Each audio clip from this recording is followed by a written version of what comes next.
webinar de Amir, donde vamos a hablar de cómo cambiar de trabajo y más concretamente de cómo realizar esa transición desde oficina de farmacia a industria y concretamente a un laboratorio de dermo. Y nos acompañan Minerva Abad y Paula Mira, que son las dos farmacéuticas invitadas a este webinar que nos van a dar la visión desde dentro. Buenas tardes a las dos. Buenas tardes, Óscar. Pues para el chat os comentamos que lo tenéis disponible para preguntar en cualquier momento, cualquier duda que tengáis. Voy a comenzar yo realizando una introducción básica de fundamentos de una transición laboral y a partir de ahí ya entraremos en materia y Minerva y Paula nos contarán los entresijos de los laboratorios de dermo y nos darán su visión particular del asunto. Así que sin más preámbulo, tenemos una hora, podéis intervenir en cualquier momento. Y bueno, cualquier duda que tengáis, me paráis y yo hago un inciso para apuntar cualquier tipo de comentario que tenga que hacer. Me avisáis cuando veáis mi pantalla.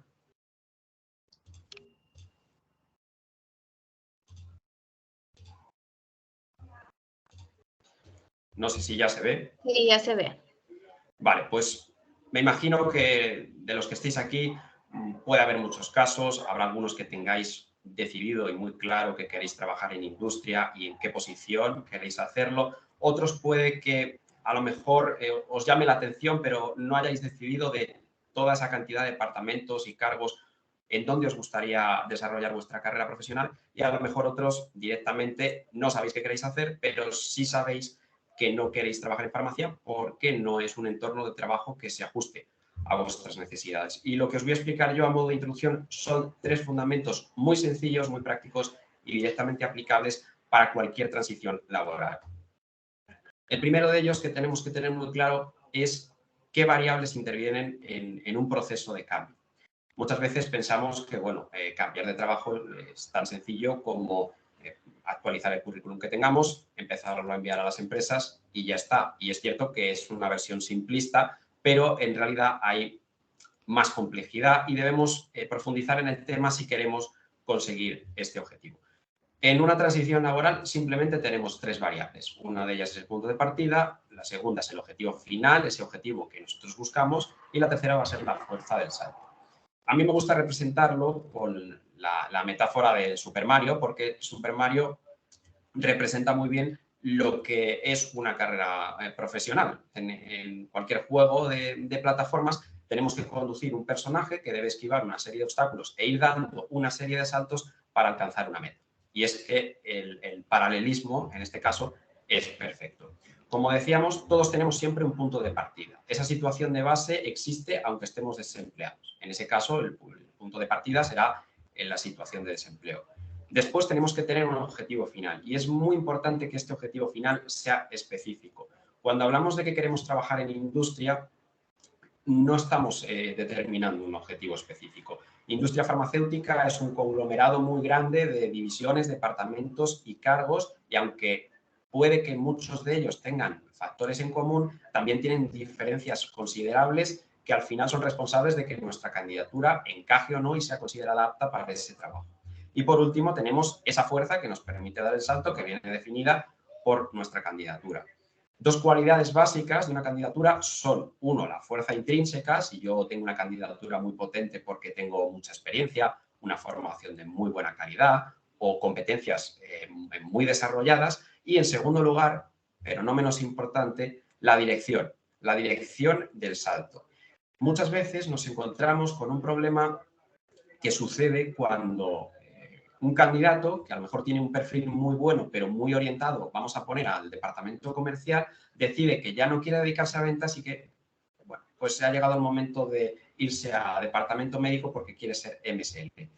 Entonces, coge su currículum, empieza a postularse a las empresas y la respuesta que recibe es algo así como, bueno, es interesante lo que propones, pero tu perfil no encaja con lo que nosotros necesitamos. Tenemos una vacante abierta en el departamento comercial. Si te interesa, remitimos tu currículum y se pondrá en contacto contigo. Y en ese caso, el sentimiento de uno es, vale, esto está muy bien, pero es que yo ya no quiero dedicarme a ventas. Quiero pasar y ser MSL o el cargo que haya decidido al que quiero pivotar. La dirección del salto, cómo orientemos nuestra candidatura, es importantísimo. Y es que de nada sirve ser muy fuerte, tener muchos argumentos, si los orientamos para un objetivo distinto del que queremos.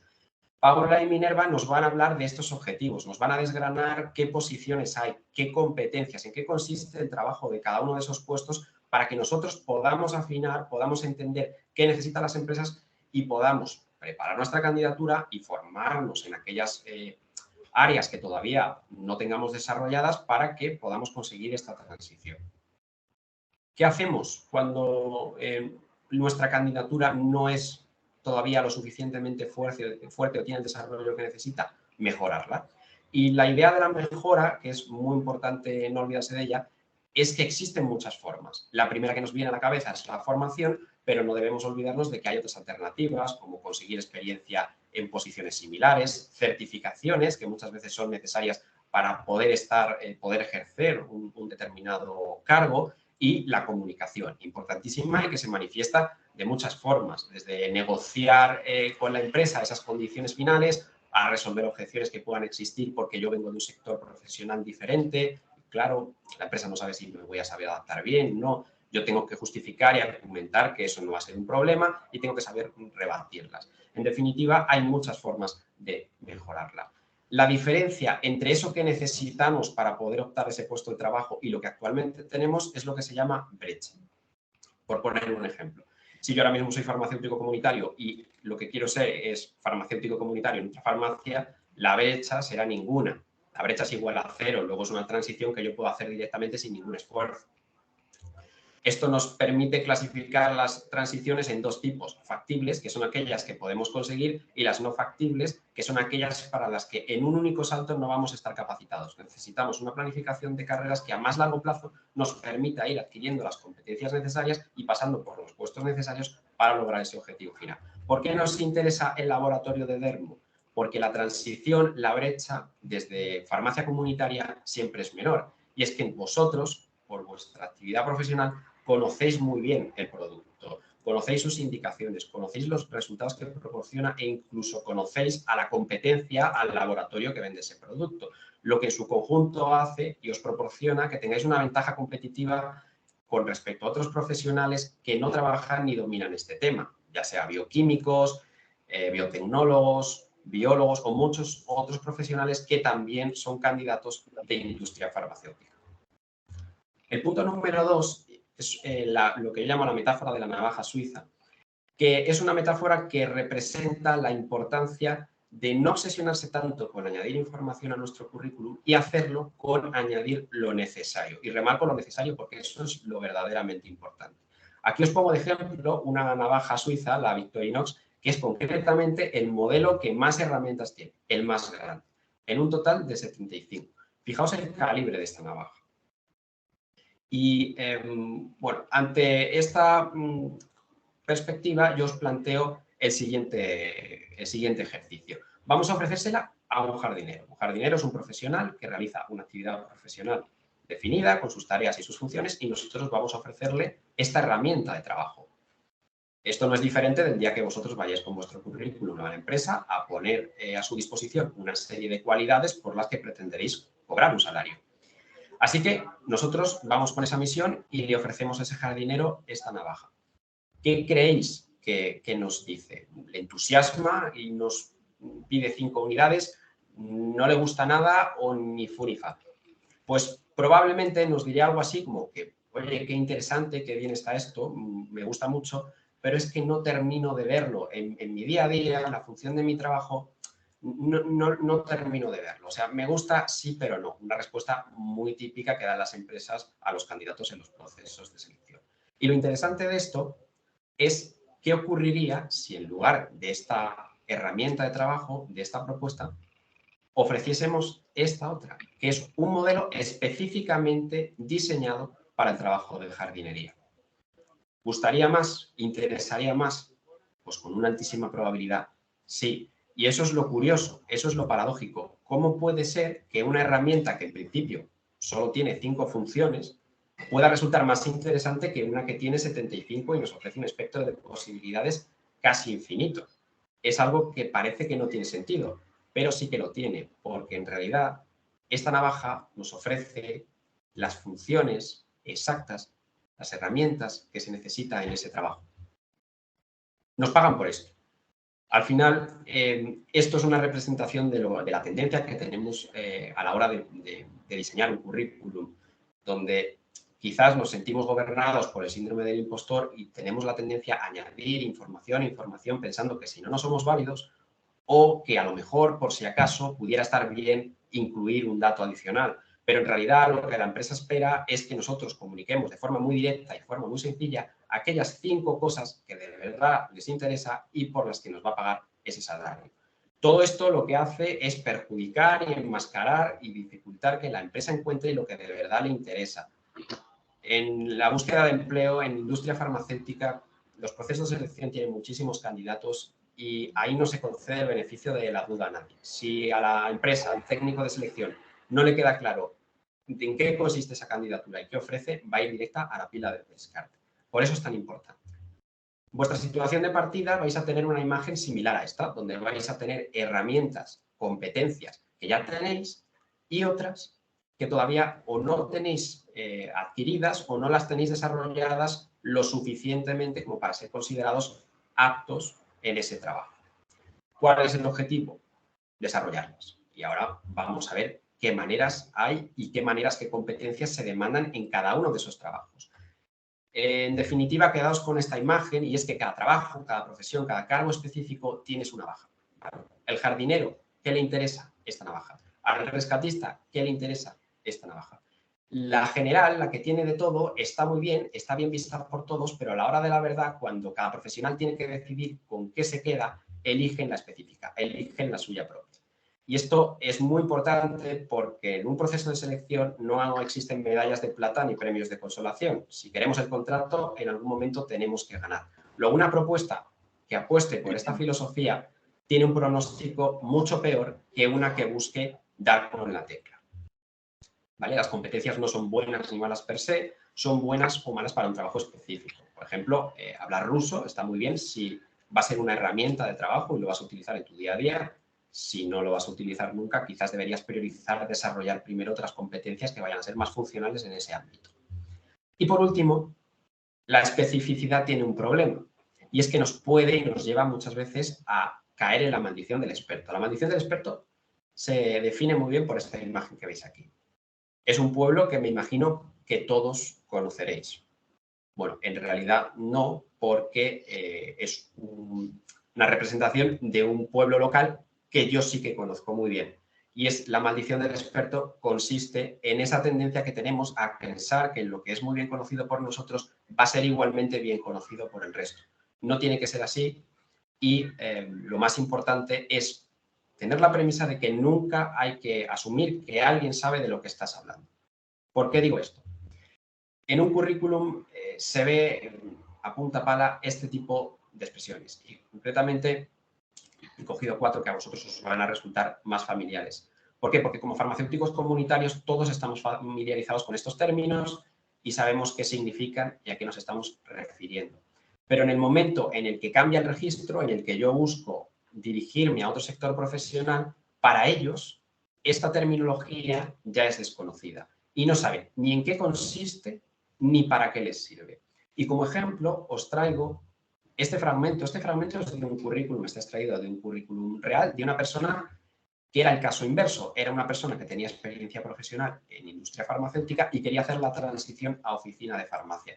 Poneos en el lugar del farmacéutico titular. Vosotros tenéis que decidir si lo que os cuenta esa persona os seduce o no y si vais a decidir contratarla. Leed lo que enuncia en este párrafo y concluid si encaja o no con el día a día de una farmacia. Vemos un montón de abreviaturas. Para Minerva o para Paula puede que sea evidente lo que significan porque están familiarizadas con ellas, pero para los que no, no tienen ningún tipo de significado. Y voy un paso más allá y lo reitero, lo importante no es saber qué significa, es saber cómo me sirve a mí en el trabajo.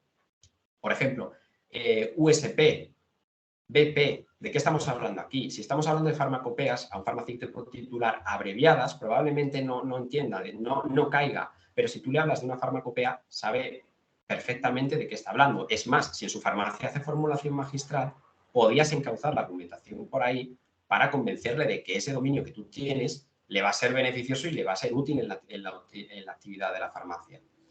Esto es un ejemplo muy sencillo de algo que se ve día sí, día también. Por eso es muy importante no asumir que la persona a la que yo envío mi currículum sabe perfectamente a qué me refiero y qué quiero concluir con esto que estoy comunicando, y asegurarme y enunciarlo de forma que quede claro.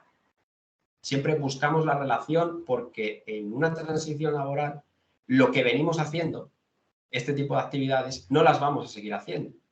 Vamos a hacer otras que pueden parecerse en mayor o menor medida, y la clave está en relacionarlas. ¿Qué me aporta el SPD?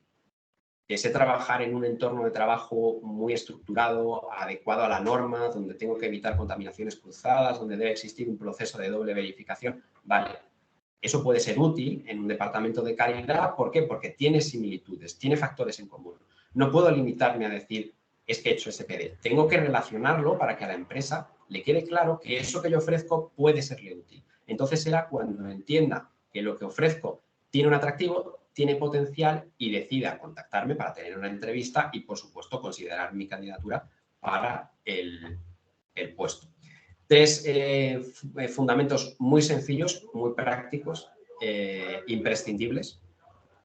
Puede haber muchos otros, pero quedaos con la idea de que necesitamos ser específicos, necesitamos comunicar con exactitud a qué nos estamos refiriendo en todo momento, y tenemos que tener muy claro cuál es ese objetivo final al que queremos postularnos. Así que corto la presentación y le doy paso a Minerva y Paula, que nos van a hablar de esos objetivos. Nos van a desgranar qué departamentos, qué secciones, qué trabajo hay en cada uno, qué competencias se necesitan y cómo tenemos que formarnos, cómo tenemos que trabajar previamente para poder presentar una candidatura que tenga opciones de ser considerada por la empresa. Así que, cuando queráis, os cedo ya el turno de palabra. Gracias, Óscar. Ha sido, la verdad, súper visual. Yo os voy a compartir la presentación. ¿La veis? La vemos. Sí. Vale.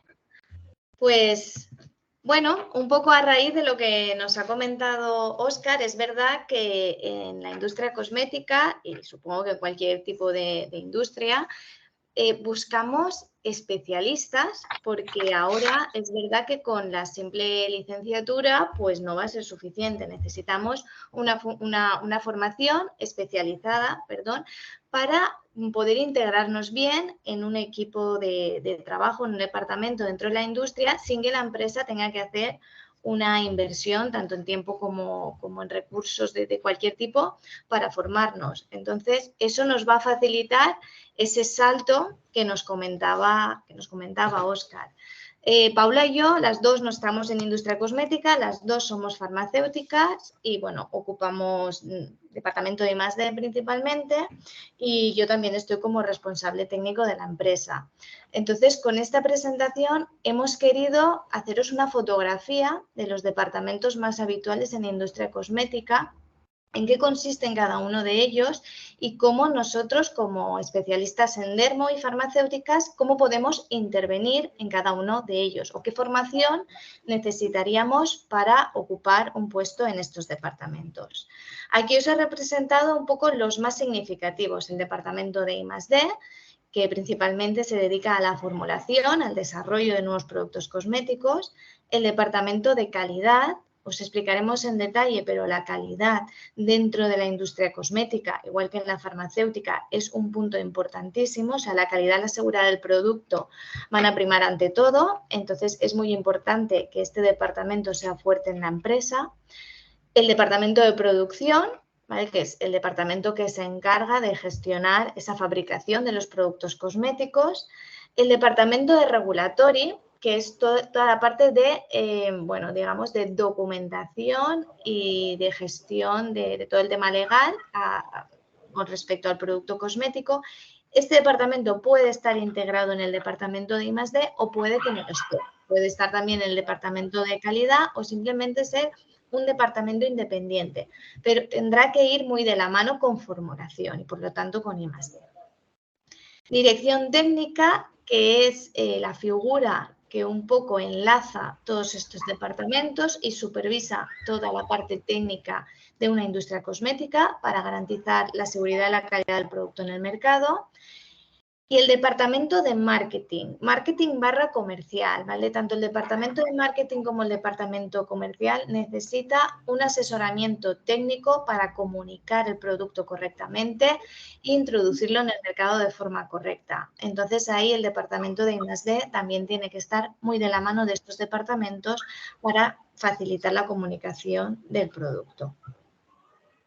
Aquí os hemos querido poner un organigrama, una estructura, es genérica, por supuesto después cada empresa pues puede definirla de una manera, pero esto sería para que os llevéis una idea, una orientación de cómo estaría distribuido jerárquicamente una empresa. El director técnico, como os decía, estaría por encima de los 3 departamentos técnicos que son imprescindibles en una empresa, en una industria cosmética. I+D, producción y calidad. Y dentro de cada uno de los departamentos debe haber un responsable, un director de departamento, técnicos y auxiliares, ¿vale? Que van a depender de ese responsable y, en última instancia, de dirección técnica.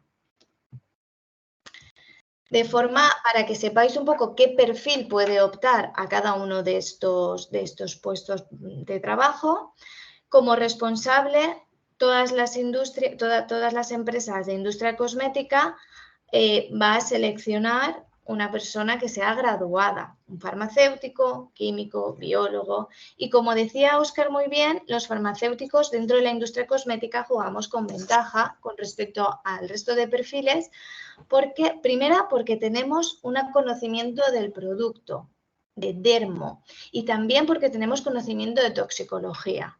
Y la toxicología, como veréis después y os explicará Paula, va a ser una rama fundamental dentro del departamento de I+D y del departamento de regulatory. O sea, conocemos piel y conocemos toxicología mejor que otros perfiles. Entonces, eso va a ser una ventaja competitiva. Los técnicos, que son los que colgarían a nivel jerárquico del responsable de departamento, pueden ser graduados también o pueden ser personas de ciclo formativo de grado superior, ¿vale? Pues el grado de laboratorio, ¿vale? Pero siempre tener en cuenta que muchas veces se empieza, aunque seamos graduados, se empieza en una empresa por un perfil técnico y después, a medida que adquirimos experiencia, pues ascendemos también dentro de la jerarquía de la empresa. Y después tendríamos los auxiliares, que hacen tareas pues más repetitivas, con menos responsabilidad, que serían un perfil de ciclo formativo de grado medio, ¿vale? Simplemente para que lo tengáis un poco en cuenta. Nos pasamos ahora a ver los diferentes departamentos, ¿vale? El departamento de I+D, ¿veréis?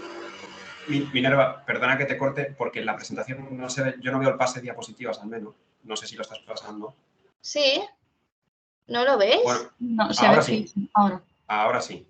Vale, pues lo tenía en modo presentación y no se ve. Vale. Se había congelado. Pues Vale, ahora sí. La anterior, la que os comentaba un poco la estructura de una empresa, los diferentes puestos de trabajo y el tipo de perfil que buscaríamos para ellos.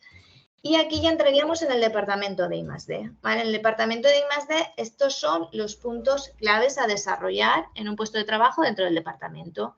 Primero, en I+D siempre se va a partir de un briefing que se desarrollará internamente o que desarrollarán otros departamentos para nosotros, como pueda ser el departamento comercial o el departamento de marketing.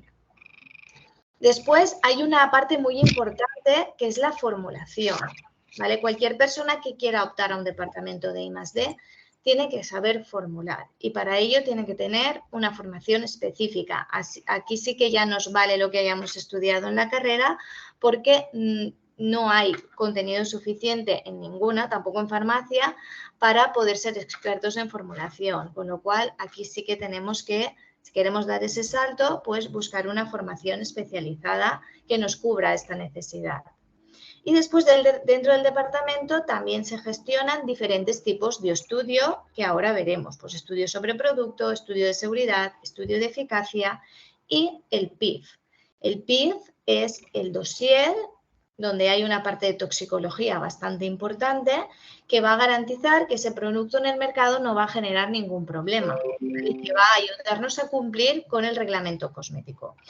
Por lo tanto, dentro, ya la parte de regulatorio esté dentro o fuera del departamento de I+D, tenéis que saber que este perfil en la industria está actualmente muy demandado. Tienes que saber de formulación porque tienes que poder entender una fórmula y también tienes que conocer la legislación que nos aplica y manejar, gestionar muy bien los cambios legislativos y la parte de evaluación de ingredientes para poder hacer para poder cubrir este puesto correctamente. Y ahora os dejo con Paula, que bueno, ella os explicará todos estos puntos más detalladamente para que sepáis qué tipo de tarea se desarrolla dentro del departamento de I+D más concretamente. Paula, cuando quieras te paso la presentación y... Vale. Bueno, como os decía Minerva, dentro de lo que es la formulación del producto cosmético, tiene muchos puntos, muchas etapas. La primera de ellas sería como el punto de partida, ¿vale? Donde de manera interdepartamental, ya sea bien junto a I+D, junto con dirección, junto con marketing, pues bueno, se va a partir de una idea que nos va a hacer plasmar esa idea en un producto cosmético físico. Entonces, cuanto mejor esté definido esa idea, más fácil será para el formulador darle esa forma. Entonces, los claims sería una de las partes principales para definir, ya que esto va a condicionar mucho el tipo de estudio de eficacia que se le tiene que someter al producto cosmético. La forma cosmética también es muy importante, ya que esto determina mucho el tipo de packaging y el modo que se va a aplicar, ya que, por ejemplo, no es lo mismo formular un serum muy fluido que va a ir en una pipeta dosificadora que una crema que vaya a poder ir en tarro. Además, también hay que tener en cuenta el target porque el público que va a consumir ese producto va a ser muy diverso, entonces hay que afinar mucho ese punto. No va a ser lo mismo formular un producto antiarrugas para un público de una edad comprendida entre 30 y 50 años que un producto antiedad desarrollada para pieles muy maduras sobre 60 años. Los principios activos, el tipo de sensorialidad va a ser muy diferente. Además, el tipo de fragancia también es lo que, bueno, todo lo hemos hecho, ¿no? Lo primero que miramos cuando abrimos una crema es color y olor. Entonces, esto también se tiene que definir bastante. El coste también es importante porque condiciona al final un poco la selección y el estudio de los ingredientes que vamos a meter en esa formulación. Los países de la comercialización donde va a ir a parar el producto también son importantes por dos motivos. Uno, va a condicionar también la estabilidad, porque la estabilidad al final se realiza expresamente para determinados tipos de productos. No es lo mismo enviar un producto al desierto que formular un producto que, por ejemplo, vaya a ir a Finlandia. Entonces, estas condiciones se tienen que tener en cuenta. Además, cada país también tiene sus legislaciones y regulaciones, entonces hay que ver qué ingredientes están pues restringidos o prohibidos. Además, también a lo mejor queremos poner algún ingrediente en la lista negra y formular sin que tenga algo en concreto. Entonces, pues bueno, partiendo de este punto de hoja en blanco, hay que intentar plasmar en una forma física. Minerva, ¿me pasas? Vale. Para poder comenzar a formular, una vez está cerrado el briefing inicial, hay que seleccionar y estudiar muy bien cada ingrediente que se va a introducir en la formulación. No por meter más ingredientes la formulación va a ser mejor, sino al contrario, hay que optimizar al máximo obteniendo una textura y una sensorialidad perfectas. Entonces, qué fácil sería formular del papel a la forma física y que saliera bien a la primera. Pocas veces ocurre eso. Entonces, al final hay que elaborar una serie de prototipos. Cuando hayamos estudiado y seleccionado todos los principios activos y materias primas, hay que plasmarlo y realizar el proceso de fabricación y las especificaciones que nosotras hayamos predeterminado, creyendo que eso al final será lo que hemos definido previamente. ¿Qué pasa? Que cuando hacemos prototipos empiezan a surgir, pues a lo mejor incompatibilidades, a lo mejor inestabilidades. Entonces hay que ir, pues eso, prueba-error, hasta obtener la mejor sinergia entre ingredientes, la mejor sinergia entre emolientes para obtener una sensorialidad idónea. También adaptar el producto cosmético a las necesidades organolépticas y fisicoquímicas. Lo que hemos comentado antes, no es lo mismo formular una crema que vaya a ir en tarro que un serum muy fluido. Entonces, cuando ya hemos desarrollado el producto cosmético en prototipos, vamos a ir a probarlo internamente, porque tiene que gustar. Y una vez ha gustado, es estable y el prototipo está cerrado, ya pasaríamos a tener la fórmula definitiva.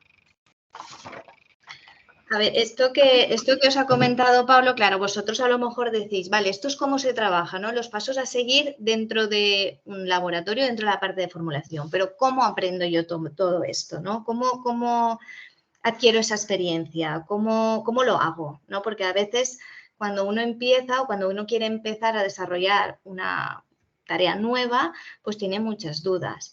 Esto al final, que parece tan sencillo, evidentemente si no tienes el conocimiento se complica mucho. Entonces aquí es importante tener una base teórica buena. O sea, yo tengo que saber qué ingredientes me dan según qué sensorialidad o qué ingredientes son compatibles con otros o cómo, con qué instrumentos yo puedo manejarme para aumentar la viscosidad de un producto, para bajarla o en qué consiste una forma cosmética determinada. Toda esa base teórica la tenemos que aprender, porque si no va a ser muy complicado poder asumir esta responsabilidad de este puesto de trabajo, ¿vale?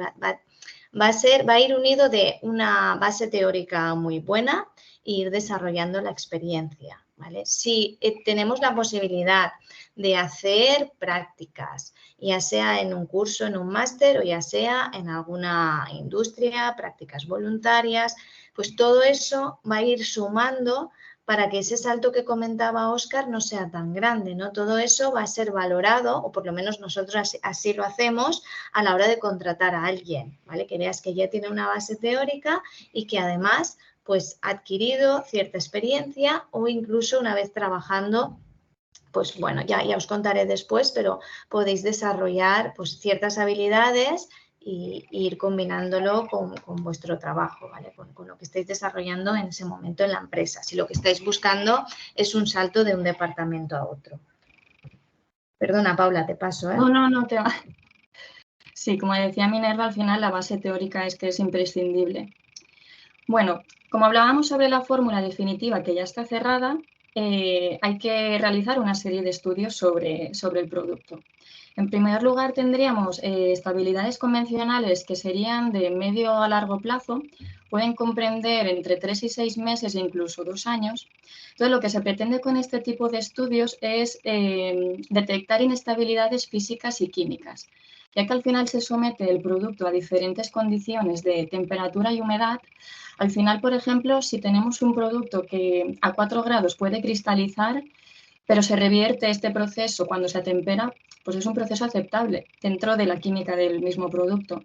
Pero si, por ejemplo, a 50 grados una semana te aparece un sedimento, esto no es aceptable. Entonces, volveríamos a empezar en el proceso de elaboración de prototipos para evitar que pase este fenómeno. Después también tendríamos, se pueden realizar, Minerva, atrás, por favor. Ahí. Estudios de estabilidad acelerada, que se puede hacer mediante aparatología de Lumisizer.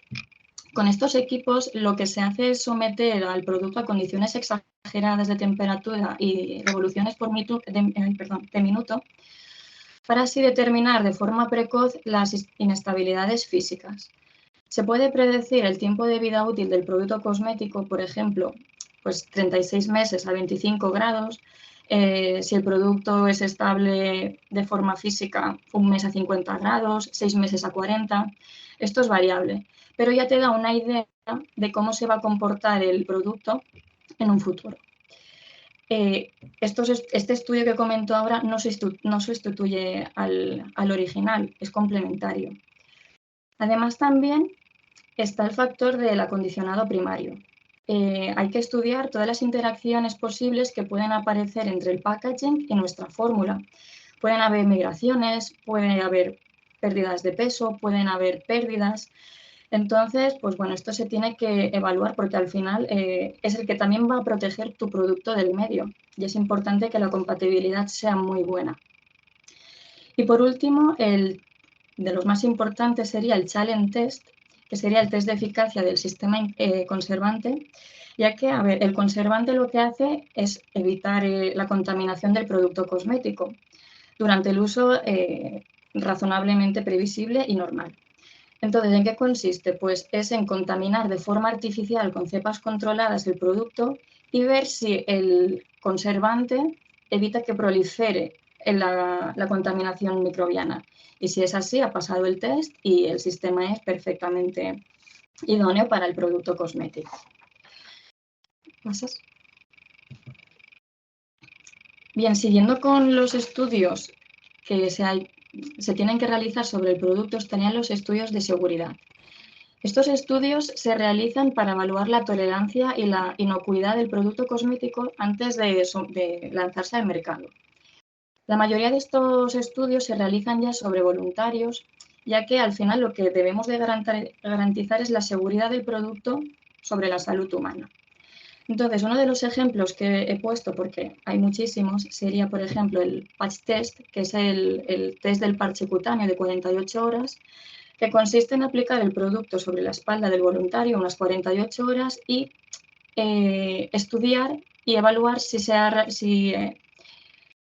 reaccionado el producto, si hay eritema, si hay rojeces, si hay picores. Después tendríamos el open test.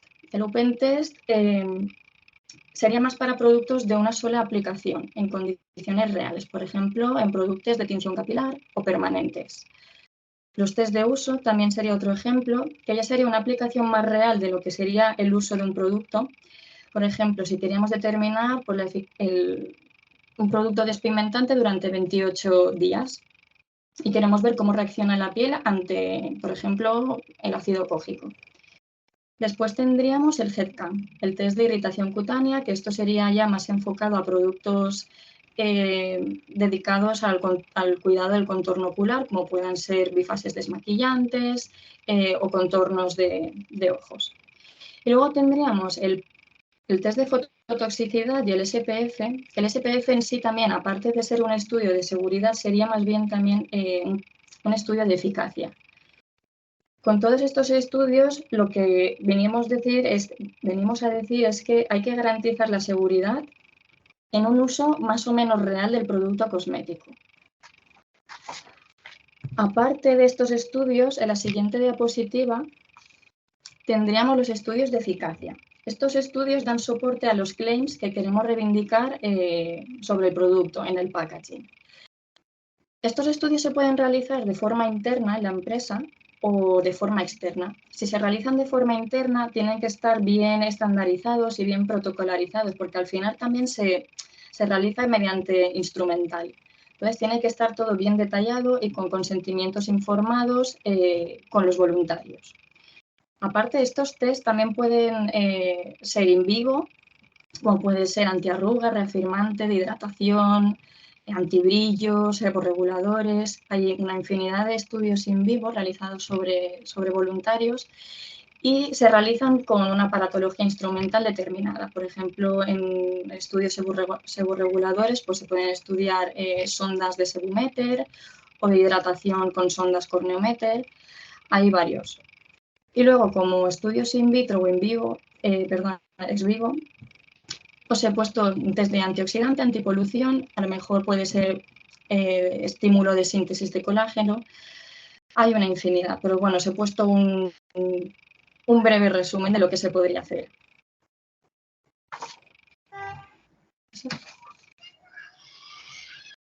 Vale, en el punto final de lo que sería el desarrollo de un producto cosmético nuevo colgaría el PIF, pero el PIF, como ha comentado Minerva antes, iría colgado también de regulatory. Al final el PIF lo tiene que tener todo producto cosmético, el que tengamos en cartelera y el que vayamos a lanzar. Entonces, según el reglamento, en el artículo 3 tienes que garantizar que tu cosmético sea seguro para la salud humana. Entonces, ¿cómo se garantiza esta seguridad? Pues en el artículo 10 y 11 menciona que hay que realizar una evaluación de seguridad y con su correspondiente expediente de información. Entonces, este expediente de información tiene que ir acorde a las directrices que se mencionan en el anexo 1. A ver, en el anexo 1 realmente está la información mínima que tiene que contener el informe de seguridad. Esto debe ir apoyado con las notas de guía del comité científico que van por la 12ª revisión, que aquí es donde realmente se explica cómo tienes que realizar el cálculo, qué documentos tienes que aportar, cómo evaluar cada ingrediente, cada materia. Entonces, dentro de todo lo que es el PIF, al final, tiene que quedar un dossier que recoja toda la información desde el inicio del producto hasta prácticamente, bueno, sí, hasta la fabricación. ¿Qué partes tiene que tener este dossier de seguridad? Principalmente tiene dos partes, A y B. La A sería una recopilación de la información del producto final, del packaging, de las materias primas, de los ingredientes. Al final lo que trata de hacer esta parte es realizar una evaluación toxicológica teniendo en cuenta todos los valores para ver si se puede calcular el riesgo o si hay un peligro, darle una numeración y si esa numeración supera 100, al final tu margen de seguridad del ingrediente es calificado como seguro. Cuando tienes toda la información, pasarías a la parte B y en esta parte B al final se recoge una conclusión basada en el razonamiento de todos los datos que se han recopilado en la parte A, calificando tu producto como seguro y como no seguro. El producto, para poder lanzarse al mercado, tiene que tener la calificación de seguro, si no, no puede salir. Entonces, al final, ¿quién realiza esta evaluación? La realizan los evaluadores de seguridad, que tienen que tener una formación bien de farmacia, bien de química, medicina, biología. Pero también es cierto que si se puede demostrar que se tienen conocimientos de toxicología, como bien comentaba Minerva, también se puede realizar. Estos conocimientos de toxicología al final son primordiales para poder realizar los cálculos de los márgenes de seguridad. Entonces, ¿hasta cuándo tengo que tener yo el PIF de un producto cosmético? Pues hasta pasados 10 años de la fabricación del último lote. ¿Dónde tiene que estar este PIF? El PIF tiene que estar en la dirección del responsable de puesta en el mercado y al final tiene que estar disponible en el formato digital o en papel o como se desee, pero que esté disponible para las autoridades competentes que lo soliciten. Al final, esto acompaña la vida del producto desde su desarrollo, como he dicho, hasta prácticamente la puesta en el mercado. Luego, también para garantizar que el producto sea cosméticamente seguro, y garantizar una calidad implica que esta calidad que lo acompaña está involucrada desde el desarrollo hasta la salida. Entonces, Minerva os va a explicar a continuación todo lo que acompaña en gestión y control de calidad. Bueno, pues como veis, como ha explicado Paula, dentro del departamento de I+D no se trata solo de analizar, estudiar e investigar nuevas materias primas, nuevos ingredientes y formular, sino que también hay una serie de estudios que hay que gestionar o que hay que realizar y una parte documental muy importante, tanto el PIF que ha comentado Paula como otra serie de documentos que son textos, que son INCIS, que hay que preparar desde el departamento de I+D y facilitar pues, a marketing, a comunicación o al departamento que corresponda. Esto sería el departamento de I+D, lo que hemos visto hasta ahora. Ahora empezamos con el departamento de calidad. El departamento de calidad también requiere de profesionales muy bien formados y tiene, digamos, como una subdivisión dentro del departamento. Dentro del departamento de calidad suele estar gestión de calidad y esto sería más la parte de auditorías, de cumplimiento de reglamento, de cumplimiento de GMPs, y ahora ya vamos con las siglas del ejemplo que nos ha puesto Óscar, que al final son las buenas prácticas de fabricación o las buenas prácticas de laboratorio. Pues el cumplimiento de todos estos requisitos tiene que estar gestionado y supervisado por el Departamento de Calidad. Y después hay otra parte dentro del mismo departamento, que es la parte de control de calidad, que esta es la parte más in situ de la industria en la que se analizan pues, todos los puntos de riesgo durante el desarrollo de un producto cosmético.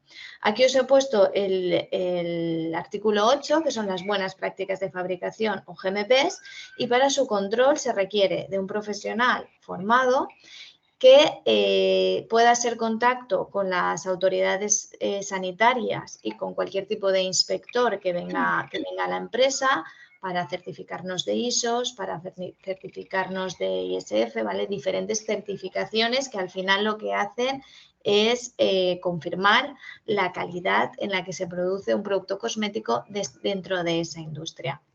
Entonces, esta parte yo la veo más dirigida para perfiles que son, bueno, pues como menos creativos a lo mejor, que irían más al departamento de I+D, pero muy constantes, muy exigentes, que lleven bien los protocolos, que diseñen bien los PNTs, o sea, para ese perfil un poco, pues eso, menos creativo, pero muy necesario dentro de la industria.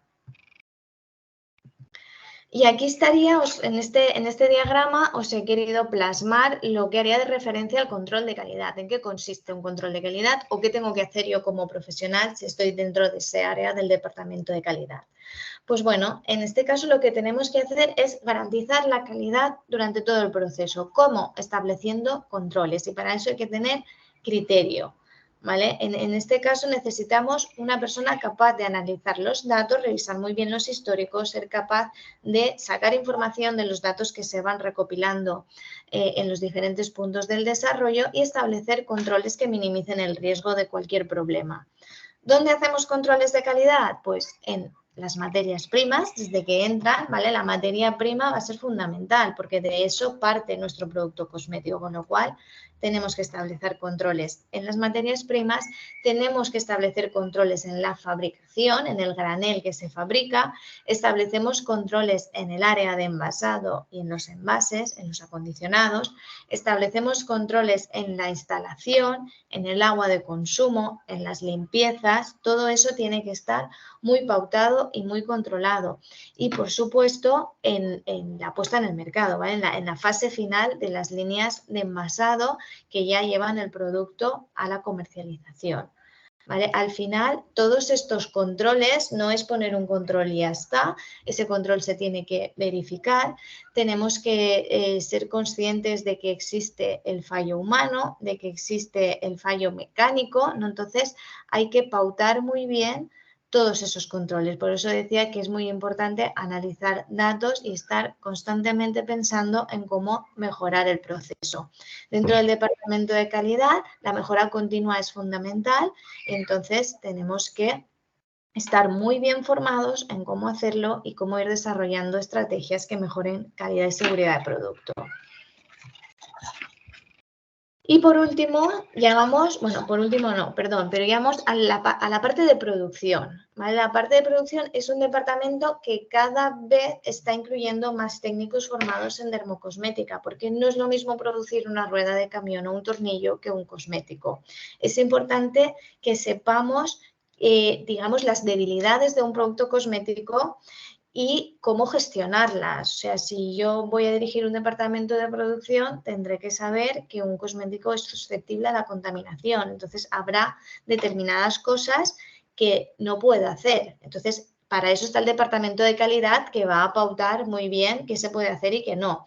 Pero es importante, es muy interesante que los responsables o los técnicos que están en el departamento de producción entiendan al departamento de calidad y entiendan al departamento de I+D, porque con eso se consiguen sinergias y optimizamos mucho mejor los procesos. Porque si hablamos idiomas distintos es muy complicado entenderse. Por eso la industria está cada vez más por la labor de integrar técnicos formados en los diferentes departamentos dentro del desarrollo que hablemos el mismo idioma, porque así es mucho más fácil. ¿vale? Al final, el departamento de producción se encarga de pues fabricar el producto y hacer el escalado industrial. En el escalado industrial es imprescindible que haya un técnico de I+D, ¿vale? Porque tiene que ser capaz de reproducir las mismas especificaciones que se han obtenido en el laboratorio, pues ser capaz de obtenerlas en un escalado mucho superior, en una planta de fabricación. Entonces, ahí muchos técnicos de I+D colaboran con el departamento de producción y, como decía, muchos departamentos de muchas empresas ya integran a personal propio con este tipo de conocimientos. Y la parte de regulatory, como hemos dicho ya en varias ocasiones, puede estar integrada en el departamento de I+D, pero también va muy asociado a la parte de dirección técnica. La figura de dirección técnica es obligatoria por reglamento para cualquier empresa dentro del sector de la cosmética y esta figura lo que hace es, pues, sirve un poco de conexión entre los diferentes departamentos técnicos, supervisa las tareas de cada uno de ellos y garantiza de que todo el desarrollo está en cumplimiento con la ley y asegura de alguna forma que el producto cuando sale al mercado pues tiene toda la seguridad para el consumidor, toda la calidad y toda la eficacia que se reivindica. Por eso, dentro de esta parte, de esta área, por supuesto, los PIF, los documentos que nos comentaba Paula, tienen que estar actualizados, tiene que haber una revisión de los acondicionados, esa documentación que decíamos que preparábamos normalmente con I+D y de la mano de dirección técnica, para que todo el producto, todo el etiquetado del producto, todo el packaging esté acorde a la reglamentación y comunique perfectamente los beneficios del producto, todo eso tiene que ser revisado por dirección técnica, también los claims, restricciones y prohibiciones que van saliendo constantemente, pues tienen que ser comunicadas correctamente para que en los departamentos correspondientes se hagan los cambios que correspondan y, muy importante, el registro en el portal europeo, el CPNP. Este registro lo hace dirección técnica previo a la comercialización del producto. ¿Vale? Ahí lo que hacemos es dejar todos los datos del producto para que en caso de alguna alerta puedan acceder las autoridades sanitarias o el centro toxicológico pueda acceder a esa información para poner solución. Y también es necesaria establecer dentro de la empresa una cosmetovigilancia. Esto significa que tenemos que comunicar a aquellos, voy a decir reacciones adversas, aunque en cosmética no hablamos nunca de reacciones adversas, pero entenderos, cualquier problema que se haya detectado en un producto que ya esté comercializado, pues se tiene que evaluar y, si es necesario, comunicar a la autoridad competente.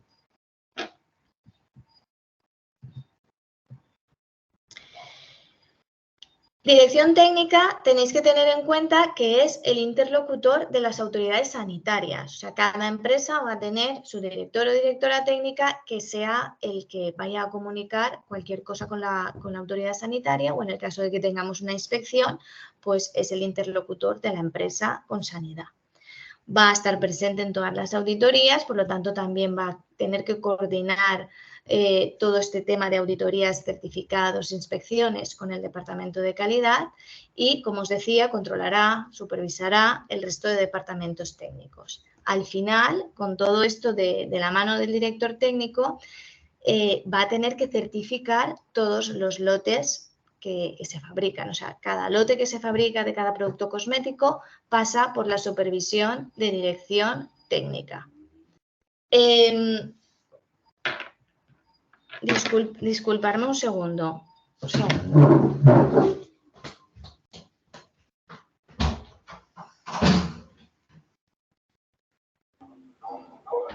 Paula, hago una pregunta para esperar a Minerva. Vale. He visto de farmacéutico comunitario y digo, vale, estáis explicando muy bien las divisiones, las tareas que se hacen cada uno, pero cuéntame cómo es un día a día en tu trabajo. Tú vas mañana a trabajar y cuéntame lo que haces desde el principio hasta el final para que yo... Bueno, vale, ya ha vuelto Minerva, la dejamos para después. Vale, para después. Minerva no se oye. Estás muteada.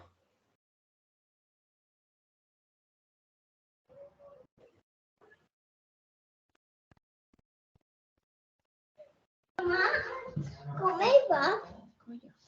Perdonadme, es que estaban llamando el timbre y me he tenido que levantar, disculpad. Tranquila. Vale, y me quedaba el último departamento, que era el departamento de marketing. El departamento de marketing también pasa un poco como en el departamento de producción.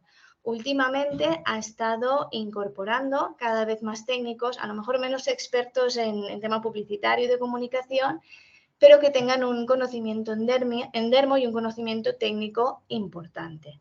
¿Por qué? Pues por lo mismo, porque al final para poder comunicar bien tienes que entender de lo que hablas. Sin entender lo que estás comunicando es muy difícil llegar al consumidor y poder establecer ese vínculo, sobre todo si el canal de distribución de la industria pues son, por ejemplo, farmacias, farmacéuticos. Cuando tú comunicas tienes que utilizar su lenguaje. Entonces, aquí cada vez más también estamos incorporando pues, profesionales de nuestro perfil. Tenemos que comunicar sobre principios activos, sobre sinergia, sobre interpretación. A veces tenemos que explicar mecanismos de acción y todo eso, por supuesto, lo domina muchísimo más un técnico. Entonces, también es un departamento que tenemos que tener en cuenta cuando hablamos de industria cosmética. Y otro departamento que no os he puesto aquí porque a lo mejor no es tanto de vuestro interés, pero también está ahí, es el departamento comercial. No ventas como tal de producto cosmético final, sino el departamento comercial de principios activos, de materias primas. Nosotros en el máster tenemos varios alumnos que ya forman parte del sector de la industria cosmética y algunos de ellos pues ya están como comerciales técnicos dentro de pues, empresas como Provital o como Masó, o bueno, Fosé, muchas otras. Y aquí es importante también el conocimiento del ingrediente de Dermo, de la materia prima, porque lo que tienes que hacer es comunicar y estudiar a nivel interno cómo se comporta un determinado ingrediente. Entonces, no solo cuando hablamos de expertos en formulación y expertos en dermo, no solo está la industria cosmética, que somos los que nos encargamos de desarrollar producto cosmético final, sino también existe una industria asociada, que es la de desarrollo de principios activos y materias primas, que también cuenta con técnicos de este perfil. Y, por supuesto, deciros que la formación profesional en nuestro campo es continua, no acaba nunca, o sea, sí que buscamos siempre perfiles inquietos, que les guste aprender, que les guste la tendencia, que les guste estar al día, porque la formación va a ser continuada. Que te hayas formado hoy no te va a servir dentro de 5 años. Vas a tener que continuar formándote, ampliando conocimientos y, bueno, pues enriqueciéndote de toda esa información que nos va llegando por parte de proveedores, por parte de sociedades, de asociaciones y, bueno, expertos en dermo que cuando uno está trabajando y cuando uno empieza, pues tiene que mantener. Y con esto ya habría terminado también. No sé si hay alguna pregunta. Voy a dejar de compartir para poder veros.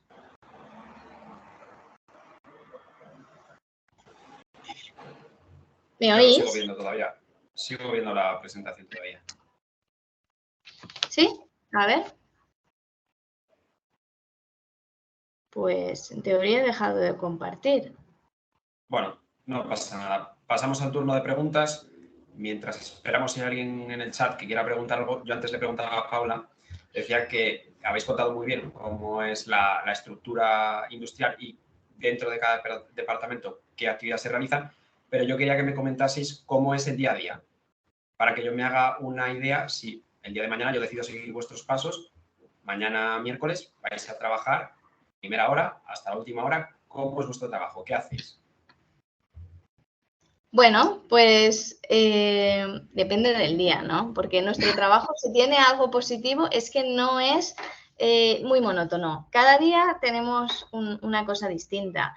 Pero bueno, pues normalmente tenemos una serie de desarrollos en marcha que se van pautando, ¿no? Según el estado en el que esté cada uno de los desarrollos, pues le tocará a una parte del equipo de I+D, porque nosotros estamos en I+D, pues gestionarlo. Pero vamos, el día a día sería pues formular, sentarnos a formular, primero sobre papel, desarrollar algún producto nuevo, después llevarlo al laboratorio, ver si realmente eso que hemos pensado tiene sentido una vez pasado a forma cosmética, hacer ajustes, los ajustes correspondientes para que esa sensorialidad termine de salir, planificar los estudios que haya que hacer sobre ese producto, y todo eso, esa parte del laboratorio va combinada con una gestión más administrativa, digamos, de pues ir alimentando nuestro sistema informático con las fórmulas, con las especificaciones,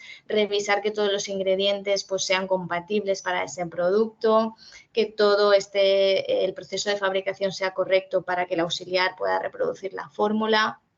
En mi caso, que soy directora técnica de la empresa, pues certificar diariamente, tengo que certificar todos los lotes que se hayan fabricado en los días anteriores y que ya hayan superado todos los controles de calidad. Tenemos también, normalmente en los departamentos de I+D, en los departamentos técnicos, suele haber, en función del puesto, por reuniones diarias, semanales, en las que se van proponiendo acciones de mejora, se supervisan las que ya se han establecido. Es muy dinámico, no hacemos durante mucho rato lo mismo. Paula, pues también, ella lleva toda la parte de regulatory, pues todos los días hace algo de documentación a nivel de PIF, a nivel de evaluación toxicológica, revisión de INCIS.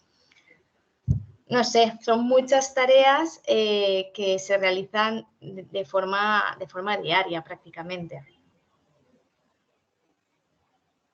¿Algún apunte, Paula, desde tu punto de Sí, vista? no, al final para nosotras no hay dos días iguales. Realmente, a ver, yo por ejemplo, que estoy en la parte más de regulatory, no paro de revisar, no paro de estar actualizándome en qué van a prohibir, qué van a restringir. Hay que formarse también y tener en cuenta las legislaciones transversales, porque al final no solo nos aplica el reglamento cosmético, sino que nos afectan muchísimas más regulaciones. Si fabricamos oxigenadas para tintes capilares, nos afectan precursores de explosivos. Si fabricamos lacas y espumas, nos afecta CLP y reglamento de aerosoles. Entonces, al final, tienes que tener 25 frentes abiertos y estar revisando continuamente. Entonces, recalcar que también, aparte de la formulación, estar formándote continuamente en temas legislativos es un mundo que está en pleno auge en el tema de la cosmética.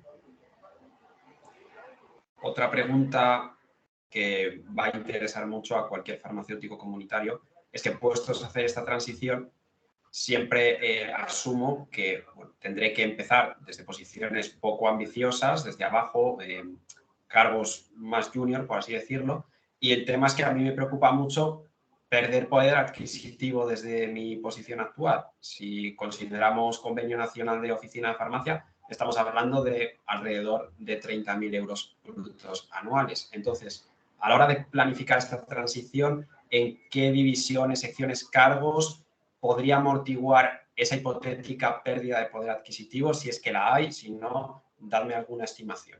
Pues me preocupa mucho este tema. Complicado. Sí. Eso es algo que a mí personalmente me preguntan mucho los alumnos, porque es algo que evidentemente preocupa, nos preocupa a todos. A ver, hay un reglamento cosmético donde podéis revisar y están establecidos grupos del 0, me parece, al 8, y ahí te pone el salario bruto anual.